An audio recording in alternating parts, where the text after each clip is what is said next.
welcome to my hospital room. I know I seem way too excited about that. It's only because I think I get to leave today, which is pretty awesome. My name is Rachel, and this is going to be my ulcerative colitis vlog, and I'm really excited about it. I decided to make this sometime last night because I'm in the hospital. Obviously, I just said that. But I came across this girl on YouTube, and her name is Hannah Witten. If you guys don't know her, you should definitely go check out her videos and subscribe because I binge watched a lot of them last night. And there's just a bunch on there about her kind of normalizing her experience with ulcerative colitis and having her colon removed and her stoma bag, and the way that she makes her videos and talks about it is very empowering. It's very inspiring, and it inspired me to do this, and I feel like this is important. I have considered this for a while. I've been wanting to make like some type of vlog, and since this flare-up happened, I figured this is perfect because with ulcerative colitis, it's not talked about very much. And I know that there's a lot of people out there struggling with this, and there's a lot of people who just want to hear somebody else's experience, to know that even though it's not normal, that it is.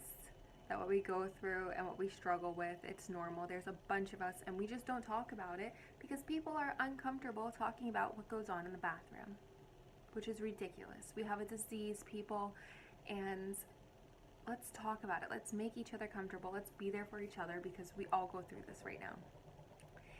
And whether you have ulcerative colitis or Crohn's disease or nothing, everybody poops. So let's not be so weirded out.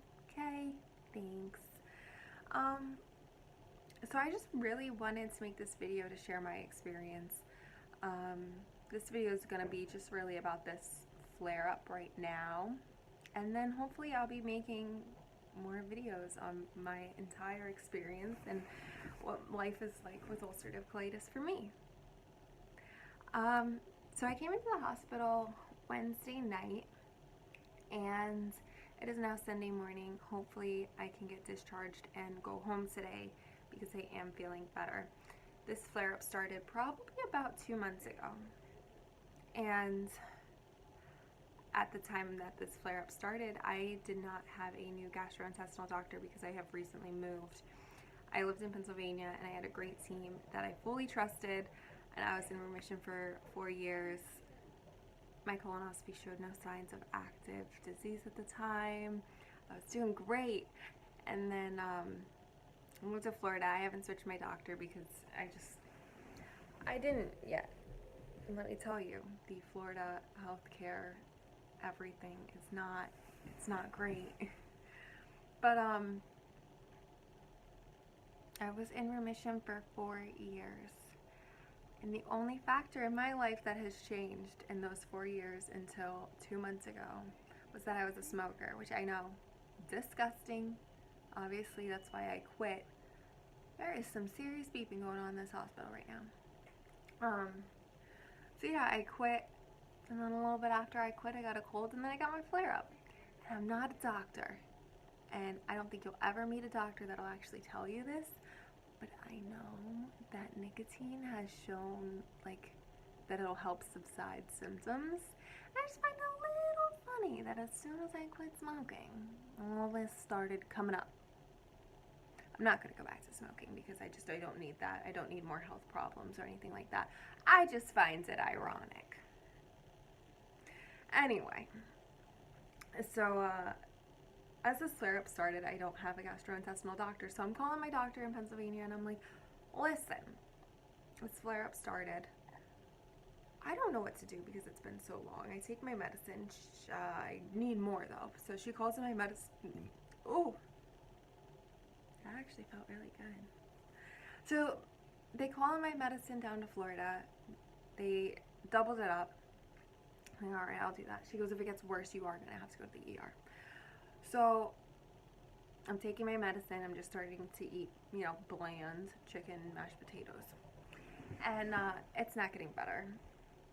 So I've been making calls to doctors around here, and everything's pretty much booked out, so I'm pretty much SOL. I ended up in the ER, and doctors in the ER just aren't great when you have a chronic condition like ulcerative colitis, because they don't really know. They don't know what to do. They don't know what to prescribe you. So he looks at me and he goes, "Well, what do they do for you?" And I'm like, "Well, it's been a while, but I guess prednisone. I hate it, but I guess it'll do." So he prescribes me prednisone. He prescribes me Flagyl, and tells me to call this doctor or this doctor. Well, this doctor is out of network, so this doctor is the one I called. I don't like this doctor, but beggars can't be choosers when you're sick. So I go to see this doctor. He basically prescribes me more prednisone. Basically tells me to keep taking, I'm on Lialda. I don't like Lialda because it upsets my stomach, but tells me to keep taking that, and you have to go get all these tests done. I'm not comfortable getting all those tests done yet, because he basically said, like, "Oh, we should switch to this Imaran, and you need to get all these tests done to make sure you can take it, and you should do just do your own research on what it is." I'm like, "Oh, strange, but okay." I didn't do it. I was taking the prednisone. I'm taking the Lialda, and I'm hoping to get better. I was still on Flagyl at that point. So the Flagyl ends, and maybe a few days after that ended, the bleeding came back, and it was bad, and it kept getting worse, and I was in the bathroom maybe like 15 to 20 times a day, and most of it was just straight blood. I couldn't get through my day. I work in a nursing home, and I'm like, I can't work like this. So I called the doctor. I'm like, I don't know if I need more Flagyl. Don't know what's going on. Prednisone's not stopping the bleeding anymore. And he goes, "I want to see you tomorrow." So I call out of work. I go see him. He goes, "You can go home and up your dose of prednisone," because when I first saw him, he told me to do a certain thing with the prednisone. And then when I seen him again, he goes, "Oh, no, I didn't say that. I said this." And I'm like, "No, you didn't." But who argues with doctors anymore, right? He goes, "Anyway, you can go home and you can take more prednisone and try to feel better." He goes, "But you belong in a hospital." So I came to the hospital. And in my time in the hospital, I have been on bags and bags and bags of fluids, and my stomach is like completely blown up. It's like a hot air balloon down there. And so I've been on fluids. I've been on an IV of Flagyl. I've had prednisone going into my IV. I have been on Cipro and more mesalamine. And I'm not sure if they're giving me a different brand than the Lialda, because this one doesn't seem to be upsetting me so much. But yeah, I'm on that. And then morphine for pain, because like sitting here I'm fine. If I need to use that bathroom, it is like child labor contractions all the way from my butt to my stomach to my back. And honestly, the morphine really doesn't work that well. It lasts like an hour and then it's gone, but it helps in the meantime. It has been improving though, which is amazing. When I first came in here, I was going to the bathroom maybe 15 to 20 times a day, and it wasn't even like there was no poo. It was just straight blood and mucus every single time I went to the bathroom. But I've been eating bland and normal. I've been having bowel movements that are not just straight blood and mucus. There's actually poo, which sounds gross, but it's actually exciting because it hasn't been like that. And going from using the bathroom 15 to 20 times a day, I am now down to like 5, and maybe 2 of them have blood.